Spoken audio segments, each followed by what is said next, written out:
Hey everyone, Coach Kirsten here, and we are talking about how do you become a faster runner. So this is part 4 in a 5-part series, 5 different ways that you can incorporate some speed work into your already training plan. So you don't need a whole new plan. You can just throw these in with your plan that you already have. So the 4th one we're going to talk about today is our race pace run. So if you are wanting, we've talked about this in the last 3 videos, if you're wanting to hit a certain pace as a goal in a race, you have to train at that pace.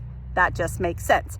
Does that mean you have to do the whole distance at that pace in your training? Absolutely not, because you're tired, you're doing a lot more runs, you might be over distancing some of your runs, but you need to show your body that it knows how to run that pace at some point. So the 4th run I'm going to talk about today is your race pace run. So let's say your goal is, it doesn't matter the distance that you're training for, but let's say your goal is an 8-minute pace.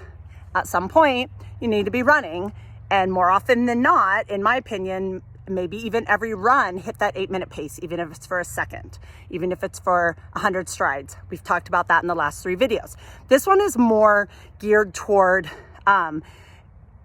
setting a goal of maintaining your race pace for a certain amount of time. So I like to start with 800. So an 800 is a half a mile. So whether you're using a treadmill, a Garmin, your phone, Runkeeper, whatever you want to do to keep track, or a track. A track is a great place, and 800 is 2 times around.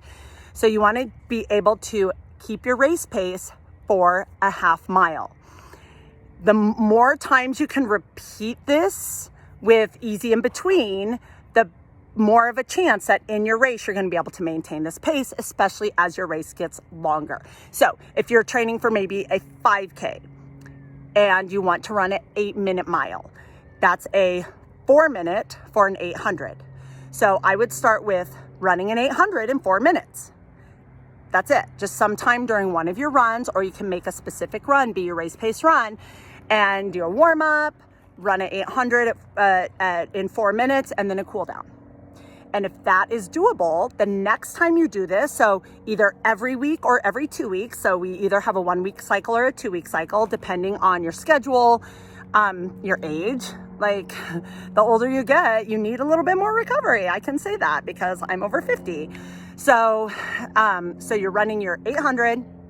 So the next week, or the next time you want to do your race pace run, you run your 800 in 4 minutes, and then you rest about half that amount of time.